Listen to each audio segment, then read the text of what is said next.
estar respondiendo unas preguntas que me dejaron en el video, hace 2 videos, porque les dije que me comentaran por ahí abajo y vamos a realizar una dinámica de preguntas y respuestas. Y bueno, Norma pregunta, tengo la duda, si no hay libre importación de autos, ¿quién trae los autos que se ven en los videos más nuevos? ¿Es el gobierno?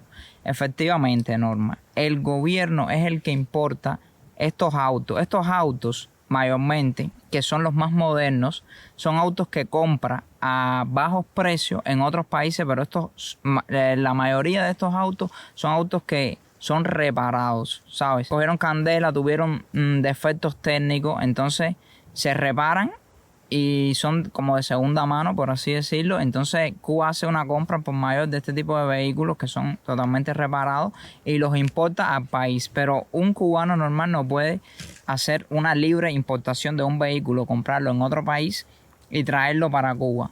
Así que solamente es los que el gobierno decida. Dice Meili, veo muchas personas con tatuajes en mi país, es muy costoso. ¿Cómo lo pueden costear? Y las personas privilegiadas, ¿de qué viven? ¿Y dónde hacen sus compras para el abastecimiento? Bueno, Meli, aquí en Cuba, una de las cosas que yo diría que siempre se ha hablado que es bastante económico son los tatuajes.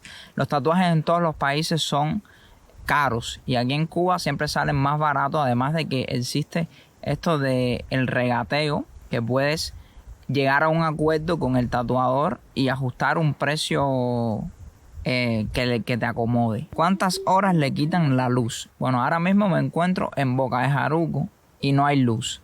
Normalmente los apagones son de 6 horas, pero en las provincias están haciendo hasta de 12 horas o hacen un sistema como de te quitan 3 horas, te ponen 3 y te vuelven a quitar 3. Eso depende como decida el Estado y te da una lista, que eso para mí es ya una locura. Cuando yo vi que fueron a sacar eso, yo no entendía por qué.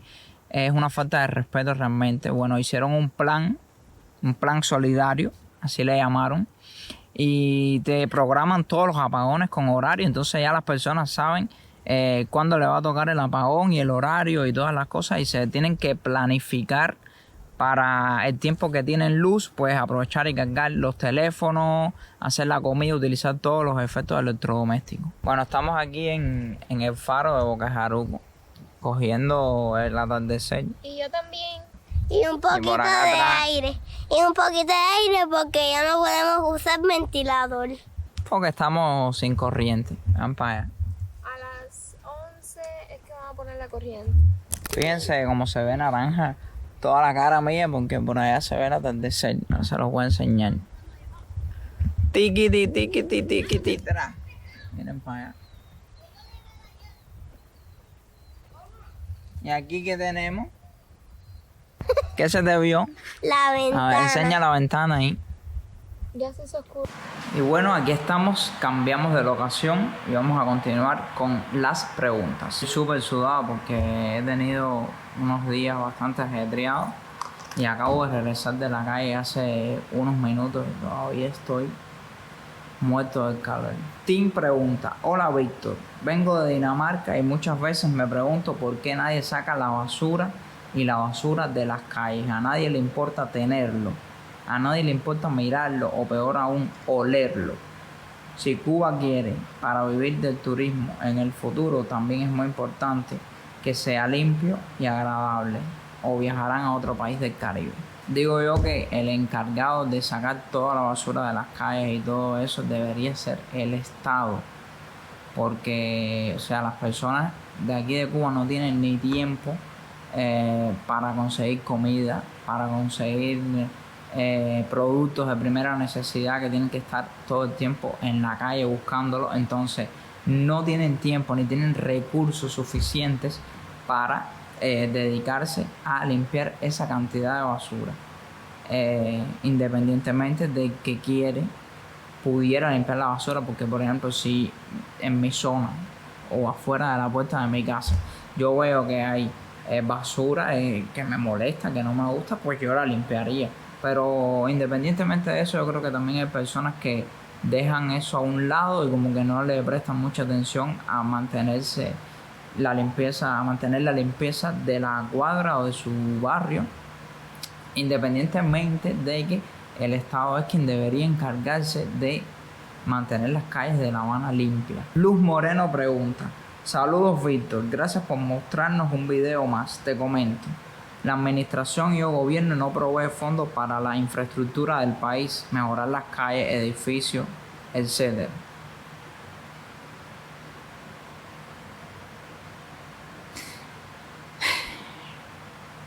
Luz, ¿cómo te explico? Señores, explíquenle ustedes, por favor, ahí en los comentarios. Explíquenle, respóndanle este comentario. Ustedes que saben ya bastante de Cuba. Por supuesto que el Estado no va a proveer fondos para absolutamente nada si ni siquiera se encarga de mantener una buena economía, de mantener los mercados de comida con comida o abastecerlo. Ni siquiera se encarga de los productos de primera necesidad para el pueblo, cubrir todos los gastos de la población. ¿Ustedes creen que se van a encargar de arreglar la infraestructura del país, de arreglar las calles? Los edificios de La Habana se están derrumbando casi todo y no hacen nada. El Saratoga hace un tiempo tuvo esa explosión y ahí está. De hecho, les voy a poner un videito por ahí que hice para que lo vean. Ahí está, nadie lo ha arreglado, nadie lo ha ni siquiera demolido, porque esa estructura de Saratoga es un peligro de derrumbe. Es un peligro de derrumbe que cualquiera puede pasar por ahí, aunque tienen un sistema como un espacio donde no puedes pasar, un sistema de alejamiento, pero aún así eso se puede derrumbar en cualquier momento. Dice Lola Artiles: ¿qué tal, Víctor? Con respecto a ver tantos derrumbamientos de edificios y que no se puedan reformar ni fabricar sus casas porque escasea material, ¿cómo puede ser que estén construyendo hoteles? ¿De dónde viene ese material? Si no hay, es que no hay. Digo, en Gran Canaria hay una zona que se llama Puerto, bueno, y otras cosas más. Bueno, en fin, en resumen, ¿cómo pueden ser que estén construyendo hoteles? Esa pregunta me la hago yo y se las hace cualquier cubano. Mientras ven que los edificios y las viviendas se derrumban, pues en ciertos puntos, en zonas estratégicas del país, se levantan hoteles que el presupuesto supera el $1.000.000. Y para esas personitas que están allá atrás de la pantalla y no se han suscrito, ¿qué esperas para suscribirte? Suscríbete. Aprieta el botoncito rojo por ahí abajo que dice suscribirse, únete a la comunidad, activa la campanita de notificaciones para que no te pierdas ningún video. Suscríbete. ¿Cómo ocurre esto? Pues en teoría, mi teoría es que estos son convenios con inversores de otros países que tienen este dinero y bueno, ellos ponen todo, hacen la inversión aquí en Cuba, traen los materiales para construir y ponen de su bolsillo el dinero para hacer los hoteles de millones de dólares, porque realmente no me pudiera imaginar que el Estado esté fabricando esos hoteles así sin ayudar al pueblo ni nada. Pero bueno, por lo que he visto de la mayoría de la cadena de hoteles de Cuba son de algún español, como pude ver una vez cuando fui allá a Cayo Santa María, la cadena de hoteles de Meliá, bueno, y demás cadenas son de inversionistas extranjeros. Por lo tanto, me queda como que esa pista de decir que esos hoteles son inversionistas extranjeros. Eugenio pregunta: hola Víctor, una pregunta. De repente se ve uno que otro automóvil moderno actual. ¿Quién o quiénes tienen acceso a esos vehículos y cómo? Lo mismo digo con respecto a los supermercados en dólares. ¿Quién tiene dinero para esos niveles de gasto y por qué? ¿Quién tiene acceso a automóviles modernos? Bueno, que como en todos los países del mundo, automóviles modernos tiene acceso el que tenga dinero. Señores, aquí en Cuba hay gente con dinero. Hay gente que tiene $30.000, $50.000, $100.000 en efectivo para comprarse un automóvil moderno. Y el supermercado, el tema del supermercado, yo diría que no es que sea como para personas con un alto nivel económico porque cualquiera puede ir. El problema está en dos cosas. Uno, tienes que conseguir la moneda que no te la paga el país.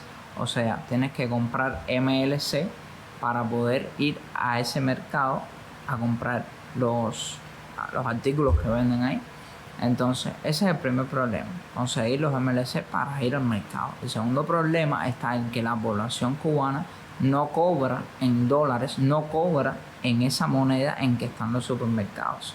Pero bueno, en caso de que una persona común quiera ir a esos supermercados, pues tendría que complicarse la vida como siempre se hace aquí en Cuba y empezar a hacer el proceso, gestionar los dólares, comprarlos o los euros, ir al banco, depositarlos, convertirlos en MLC y de esta forma entonces ya tienen su tarjeta con saldo para poder ir a las tiendas a comprar los 2 o 3 productos que hay que son carísimos y es lo único que hay.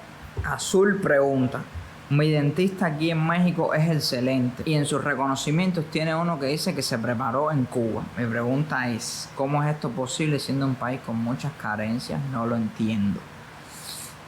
Bien, Cuba tiene fama de un sistema educacional excelente en el ámbito de la salud y en el ámbito de estudios de la educación en general.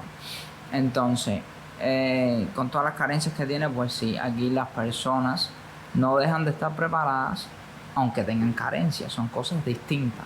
El cubano trata de prepararse siempre, de educarse según algunas universidades de aquí que dan que imparten los cursos, imparten lo que viene siendo la temática de medicina.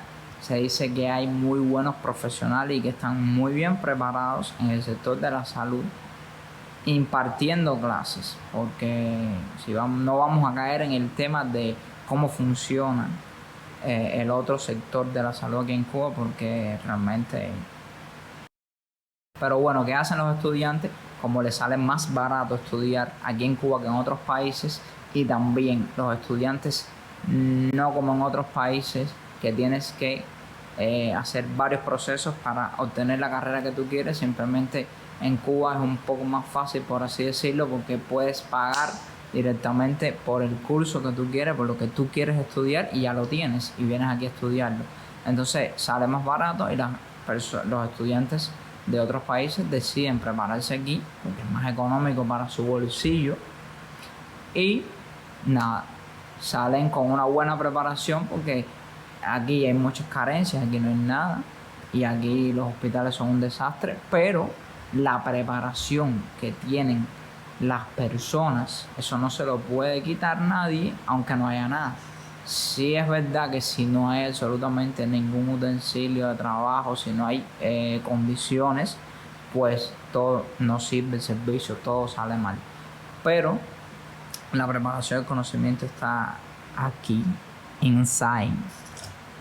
Aslin pregunta: saludos Víctor, mi primera pregunta es ¿por qué razón en Cuba están casi todos los edificios, carreteras, aceras están rotos, sucios, sin pintar, remendados? En todos los países hay estructuras feas y dañadas, pero en Cuba, no solo en La Habana, casi todo está así. ¿Por qué? Te lo voy a resumir porque ya estuve respondiendo preguntas que te dan pistas de la respuesta que te tengo que dar. Pues muy sencillo, porque nadie los arregla, nadie arregla esto, nadie se dedica. El que tiene que hacer lo que es el Estado, encargarse de la ciudad, de mantenerla bonita, de mantenerla arreglada, de mantenerla elegante, no lo hace. Así que, ¿qué más quieres que te diga? Es eso. Daniela Mora pregunta: ¿cómo y dónde viven los estudiantes extranjeros? Mira, Daniela, hay un video de Yoli que entrevistó a 2 colombianos que están aquí estudiando en Cuba y te cuentan su experiencia. Y yo creo que deberías verlo, así que te dejo una tarjetita por aquí y puedes entrar allá a verlo. Pero de todos modos te lo voy a resumir. ¿Cómo y dónde? viven los estudiantes extranjeros. Bueno, ¿cómo viven los estudiantes extranjeros aquí en Cuba?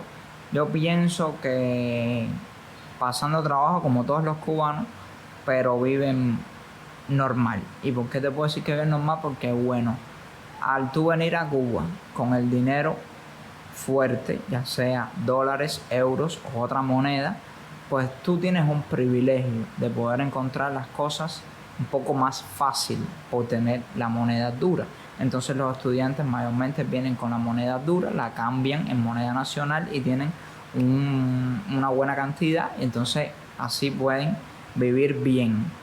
¿Y dónde viven? Pues bueno, supongo yo que en rentas para estudiantes que deben conseguirse, que realmente no son tan difíciles de encontrar.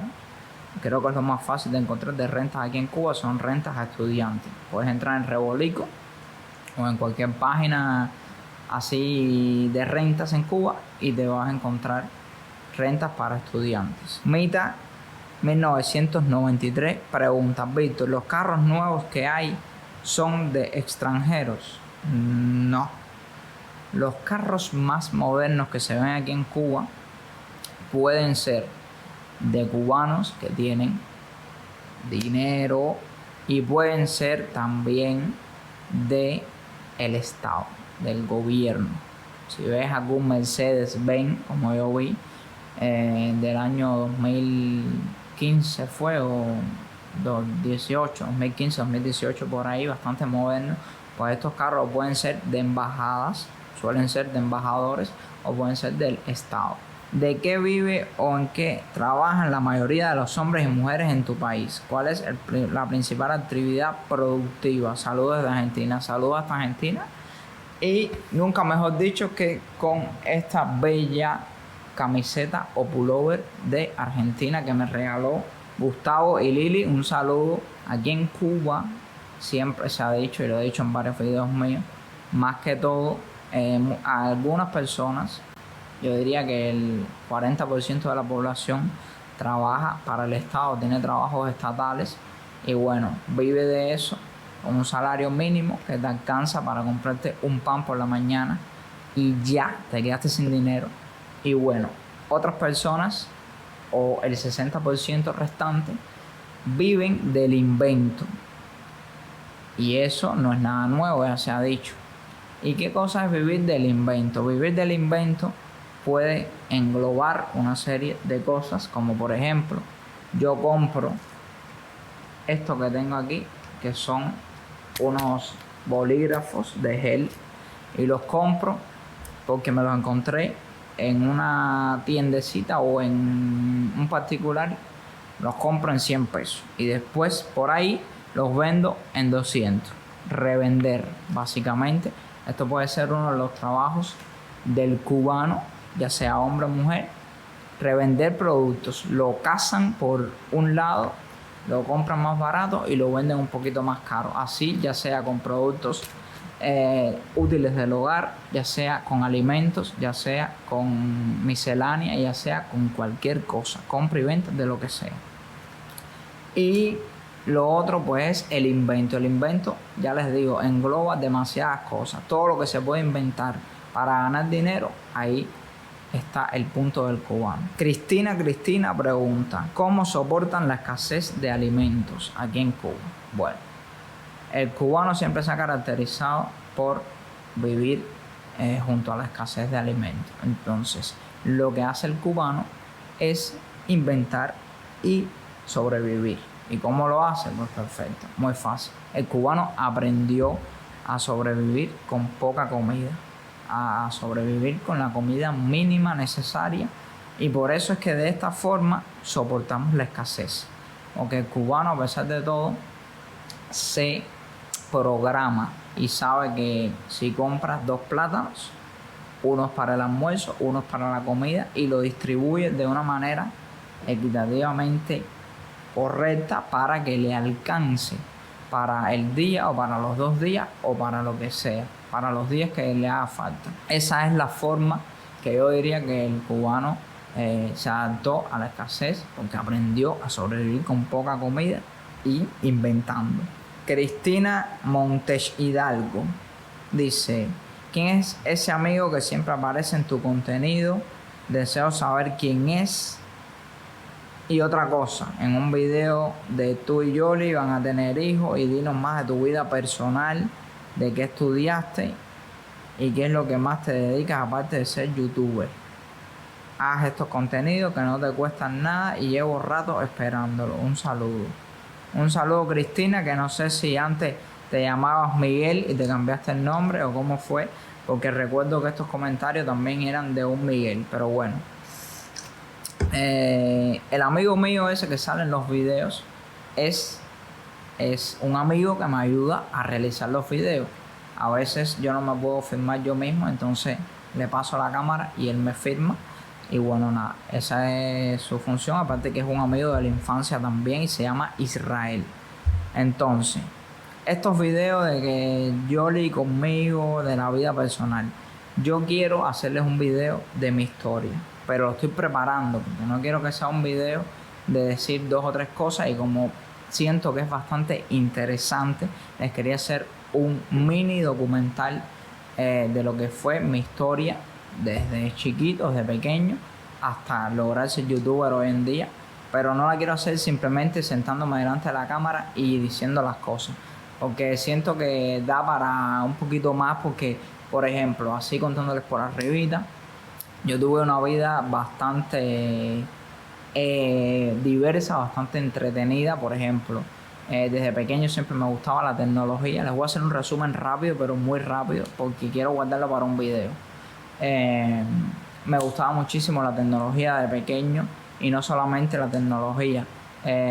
Por ejemplo, me interesaban otras cosas, temas de psicología, porque mi mamá es psicóloga, la informática, estudié magia, estudié música, estudié artes marciales, vaya, y por ahí para allá muchísimas cosas más. Estudié fotografía y tengo una serie de anécdotas y sucesos que quiero recrear en un video, así que no se desesperen, no se desesperen. Y bueno, mi gente, si les gustó el video, no olviden suscribirse, déjenme un like, un comentario con una nueva interrogante, con una nueva pregunta que tengan duda, y yo se las voy a responder en el próximo video. Así que nada, comparte este video. Un saludo para todo el mundo y nos vemos en la próxima aventura.